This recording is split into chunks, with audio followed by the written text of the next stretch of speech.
Is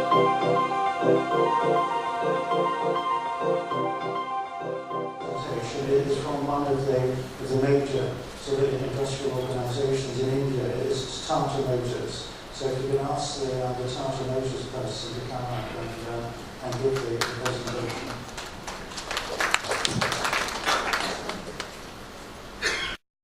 We would like to introduce ourselves as a company and what we do in the CSR.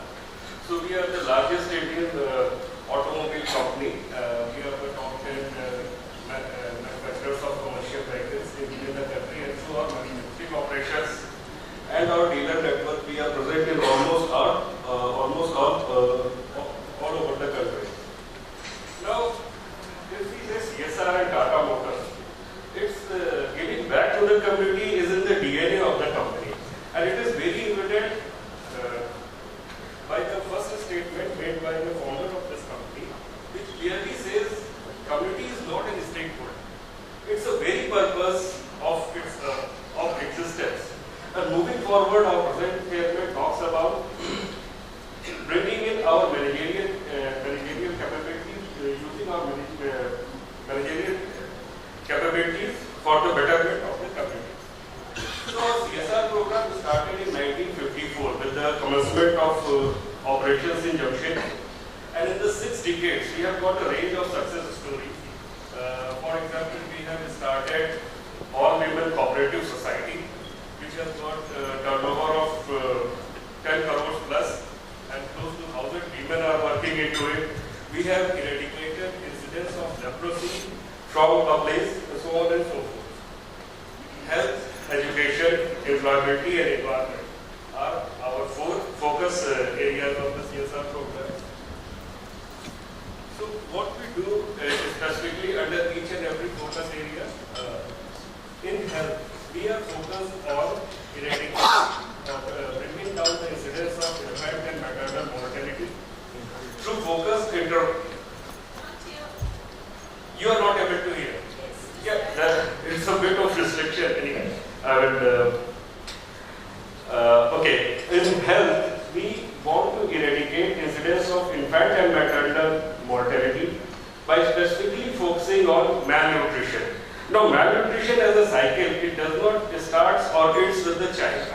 It starts from the child and moves on, encompassing the whole family members. So this is one.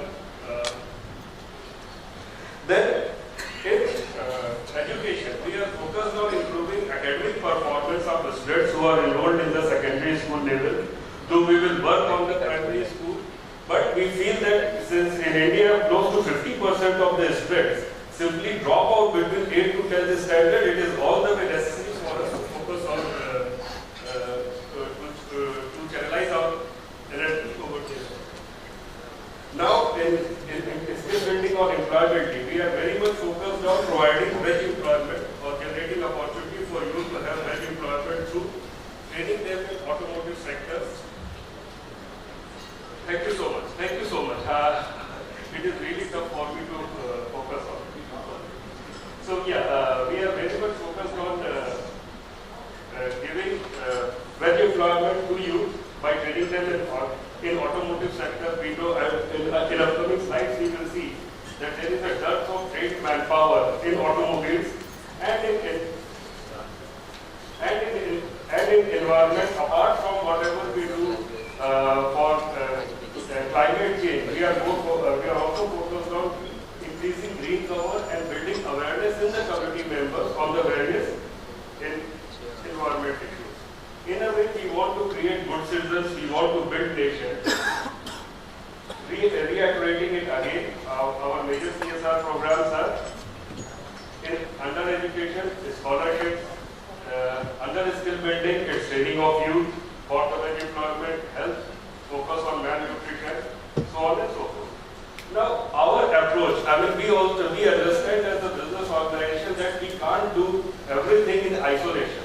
We need to have a partnership. We need to have synergetic partnership so that we can reach out to more and more number of people in a given period of time. So sometimes we take the approach of more from less for more. which means that having aspire to have greater outputs, outcomes and impact with synergetic partnership with the like-minded organizations, NGOs who are having skill in implementing the program in the community. One example of this partnership model I would like to demonstrate.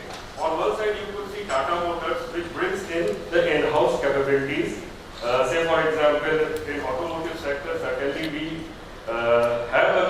have a capacity to train people and to generate employment in large numbers.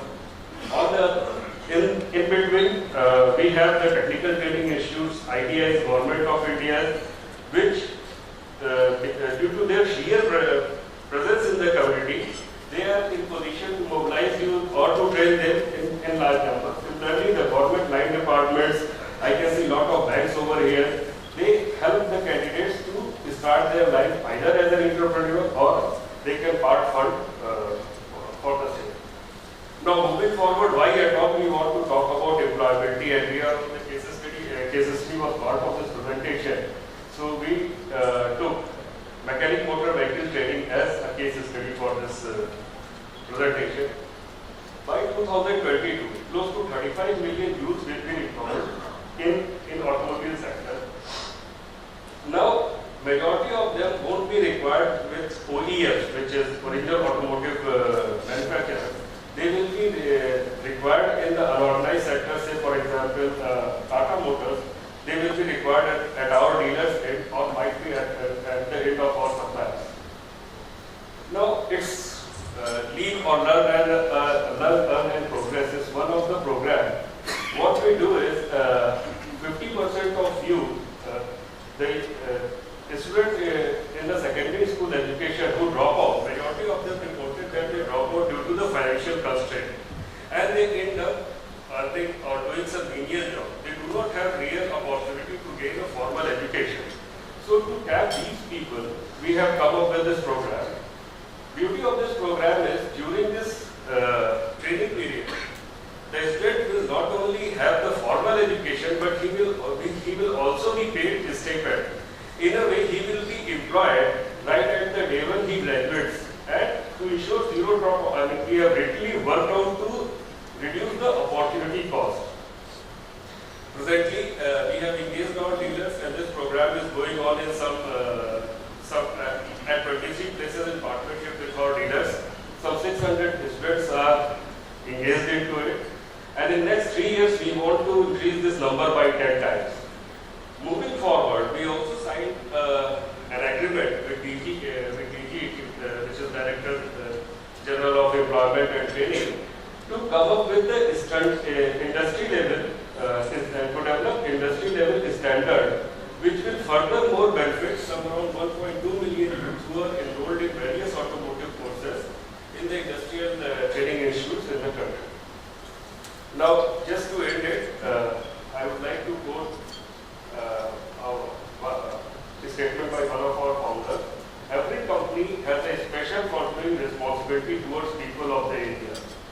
There is always a need of improvement, for help, for leadership, and for guidance. And the most significant contribution an industry can make is by identifying itself with the problems of the people. So,